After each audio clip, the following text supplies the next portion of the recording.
That's not a swamp, it is a river, 60 miles wide, inches deep, sliding across Florida so slowly you could outwalk it.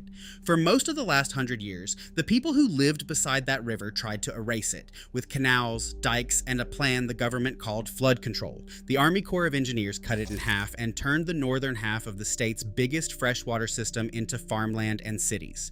Decades later, the same state turned around and started spending a fortune trying to put pieces of that river back. To understand how a river that barely moves got erased in a single lifetime, and why undoing that is now one of the most expensive repair jobs in American history, you have to start with what this river actually is. Start with the shape of it. The Everglades sits on a shallow bowl of limestone, tilted just enough that water leaving Lake Okeechobee has only one direction left to go: south. There's no canyon here to hold that water and no obvious channel for it to follow. Instead, it spreads out into a sheet, 60 miles across in places, and creeps toward Florida Bay at something close to half a mile a day. Stand at the edge of it, and the water barely seems to move at all. Wait long enough and you can watch it lose ground behind you, the way a shadow moves across a floor without ever looking like it's moving. That's the whole trick of this place. A river doesn't have to look like a river, it just has to keep moving one direction at any speed, and this one has done exactly that for thousands of years, through sawgrass tall enough to close over a person standing upright. The limestone underneath is soft enough to hold water almost like a sponge, which is a large part of why the water moves as slowly as it does, and why it keeps such a large volume in motion at once instead of draining straight through the rock and disappearing. The writer Marjorie Stoneman Douglas gave this place the name that stuck in her 1947 book, The River of Grass. She wasn't reaching for poetry. She was correcting a mistake that had already cost the Everglades a great deal by the time she wrote it down. For decades, people had called this place a wasteland, a swamp fit only for clearing, when what stood in front of them was a very slow, very wide, very quiet river doing exactly what a river does, just without the banks anyone was used to looking for. It was never the dead ground people assumed it was, and that mistake cost the Everglades far more than a bad name ever could on its own. The sheet itself isn't one uniform texture. Sawgrass prairie makes up most of it, but scattered through that prairie are slightly raised patches of forest called tree islands, just a foot or two higher than the surrounding water, and that small rise is enough to keep them dry year-round while everything around them floods on schedule. Alligators dig deeper holes that hold water even in the driest months, and those holes become a refuge for fish and turtles until the rains come back. None of this is random. Every part of the system is shaped by how long and how deep the water sits in one place before it keeps moving, a rhythm hydrologists call the hydro period, and that rhythm is the real machinery behind everything living in this river, not just the water itself. For most of its existence, nobody managed this river because nobody had built anything downstream worth protecting from it. Rain fell across central Florida, filled Lake Okeechobee past its banks most summers, and the overflow drifted south through sawgrass marsh, cypress stands, and mangrove coast, feeding wading birds and fish nurseries along the entire route. Communities living near its edges built their lives around that rhythm instead of against it, timing planting and travel to a flood that arrived on the river's schedule, not on anyone's calendar. The Seminole and Miccosukee people who made this region home for generations before large-scale drainage began didn't try to stop the water either. They built on the same raised tree islands the wildlife used, moved by canoe through the sawgrass during the wet season, and treated the river's rise and fall as a fact of the landscape to live with rather than a problem waiting for an engineering solution. That balance held for a very long time, largely because nothing about South Florida made it easy to live there at scale. The same water that fed the marsh also made large stretches of it unfarmable, and, for much of the year, nearly impassable. That started changing once railroads reached the southern half of the state, and land promoters realized there was money in convincing northern buyers that this swampy-looking country could be turned into orange groves and winter homes. By the early 20th century, developers wanted dry, sellable land where the river used to spread, and farmers wanted the rich black soil underneath the northern Everglades without several feet of water sitting on top of it every summer. The first drainage canals near Lake Okeechobee went in during that era, cutting through sawgrass that had never once been cut in the region's known history. It was a modest start, a handful of channels dug by dredge and mule power, promoted to buyers as the beginning of a whole new farmable Florida. It would not stay modest for long, and the promises made about it were, more often than not, well ahead of what the engineering of the time could deliver. Everything changed after 1928, when a hurricane pushed Lake Okeechobee straight over its southern edge and drowned entire farming communities overnight in one of the deadliest natural disasters in the country's history. Florida wanted a guarantee that would never happen again, and by the late 1940s, the federal government delivered one, the Central and Southern Florida Project, a sprawling canal and levee system designed to hold the lake in place and steer its water wherever engineers decided it should go, instead of wherever gravity used to send it on its own. If a video like this one has earned your subscription so far, this is a good moment to hit subscribe, right before we get into exactly what all that cutting ended up costing everyone who lived south of it. The project worked, in the narrow sense that the flooding stopped. It also cut the historic Everglades roughly in half. Water that used to spread across 60 miles now got routed into straight canals running directly to the coast, and the marsh that used to flood on its own schedule got drained, diked, and turned into sugarcane fields and new subdivisions instead. A highway called the Tamiami Trail, built decades earlier to connect Tampa and Miami, sat squarely across the river's path like a low dam running the width of the state, and every culvert cut through its roadbed became a bottleneck for water that used to move freely across open ground. A river that had followed the same route for thousands of years got redirected, dammed, and diverted in the space of about one human generation by people who were solving a real and deadly problem and had no real way of knowing what the fix would cost downstream. This is where the word erase actually earns its place. Nobody demolished the Everglades outright, the way you'd tear down a building. They did something slower and, in a way, more total. They took a system that depended on water moving freely across an entire region and boxed large sections of it off behind concrete and earthen walls, until those sections stopped behaving like part of the river at all. Half the historic footprint didn't vanish so much as get switched off. The water rerouted around it instead of through it, which from the air looks less like destruction and more like a river being edited out of its own map without a single visible scar. Cutting the flow didn't just shrink the Everglades on a map, it changed what kind of place was left behind. With less fresh water reaching the coast, salt water pushed further inland than it ever had, creeping into marshes that depended on a steady supply of fresh water to stay fresh and to keep their peat soil from collapsing and washing away entirely. Wading bird colonies that had once numbered in the hundreds of thousands collapsed along with those marshes, as their feeding grounds either dried out completely or turned too brackish to support the small fish and crustaceans the birds relied on to feed their young.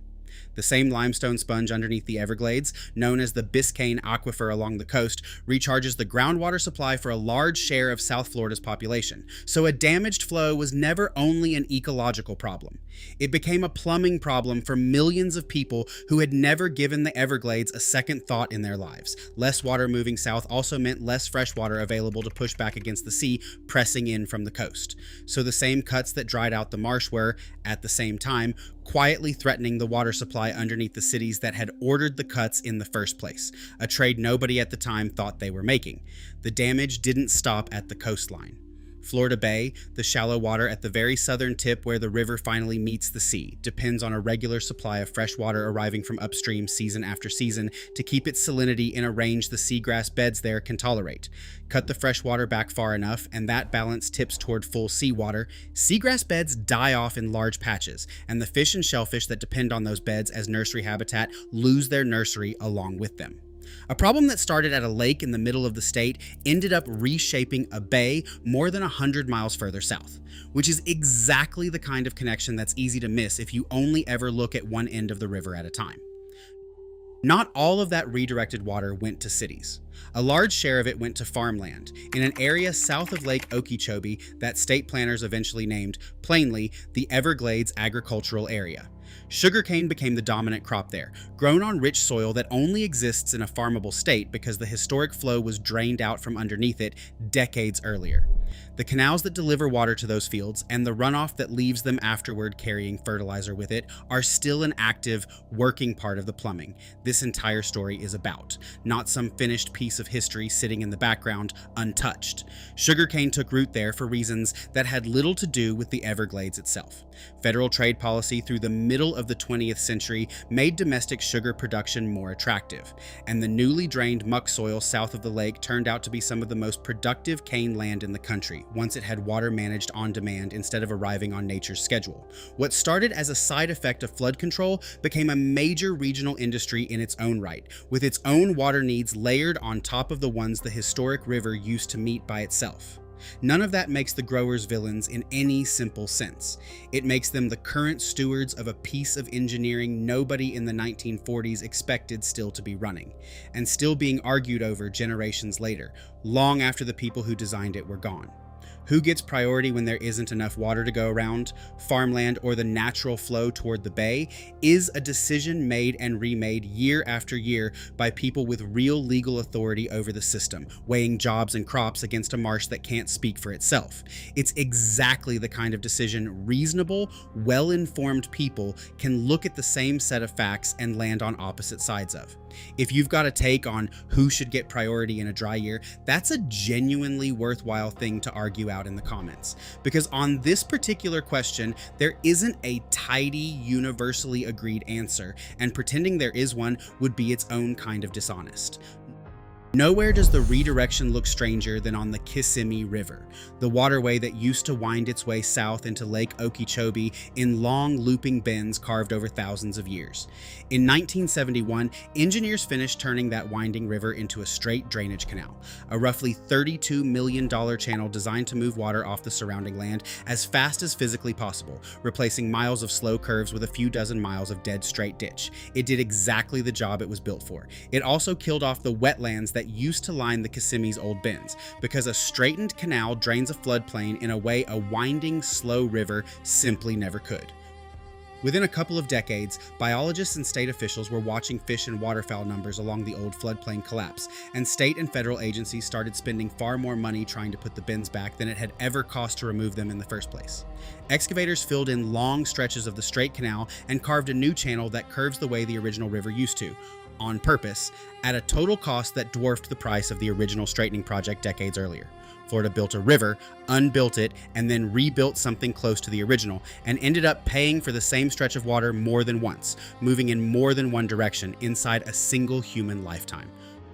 What's odd is how quickly the river answered back once it got the chance. As the restored bends reflooded the old floodplain, wading birds and waterfowl started returning to stretches of the Kissimmee that had gone quiet for decades, and dissolved oxygen levels in the water, a rough proxy for how healthy a river is for fish, climbed back toward levels last seen before the canal went in.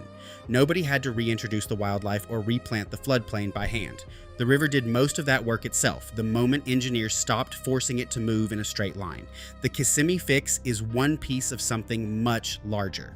In the year 2000, Congress authorized the Comprehensive Everglades Restoration Plan, a multi-decade effort to undo as much of the original cutting as the region can still afford, without tearing out the farms and cities that now depend on the very system that damaged the river to begin with.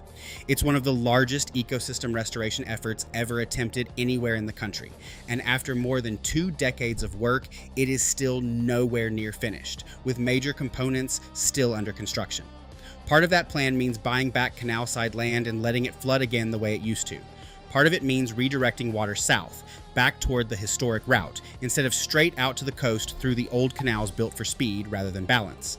And part of it means slowly widening the bottleneck the Tamiami Trail put across the river's natural path generations ago, replacing sections of solid roadbed with bridges the water can pass beneath freely. None of it restores the Everglades to what it looked like before 1900. That original river at its full historic size is gone for good, and no amount of federal funding brings it back. What restoration can realistically do is widen what's left of it, and give the current, smaller, slower river a better chance of reaching Florida Bay the way the old one always did, on its own terms, at its own pace. The bridging work along the Tamiami Trail is a useful way to picture the scale of the whole effort. Where the old highway once sat on solid roadbed for its entire length, sealing the river off completely, sections of it now sit on raised bridges instead, with water passing freely underneath, headed toward the same bay it was always trying to reach.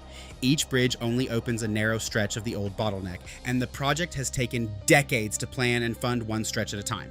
Multiply that pace across everything else this restoration is trying to fix, and it becomes clear why nobody involved expects to see the job finished within their own working lifetime. So the next time somebody calls this place a swamp, you will know the more accurate word for it: a river. one of the widest and slowest in North America, still moving south under the sawgrass, whether anyone happens to be watching or not. Florida spent the better part of a century trying to erase that river and only managed to cut it down to about half its original size before deciding at enormous expense to try putting some of it back. What's left is still doing the same job it always did, just on a smaller stretch of land, and with a great deal more help than it ever used to need to keep moving. None of this is finished history either. Every dry season tests the same trade-offs the engineers of the 1940s never had to weigh: how much water the farms get, how much reaches the marsh, and how much is left over to protect a bay 100 miles away that most of the people making that call will never see in person. The next serious drought, or the next storm big enough to test the old flood control system, will run the same argument all over again, on a river that is still smaller than the one that came before it, but still very much awake. If this is the kind of place and mechanism story you want more of, subscribing costs nothing and tells this channel to keep making them. And if you've got a stake in how this river gets managed, or grew up nearby and remember it differently than the maps describe it, say so in the comments below. Either way, 60 miles wide or not, it's still moving, and it isn't finished yet.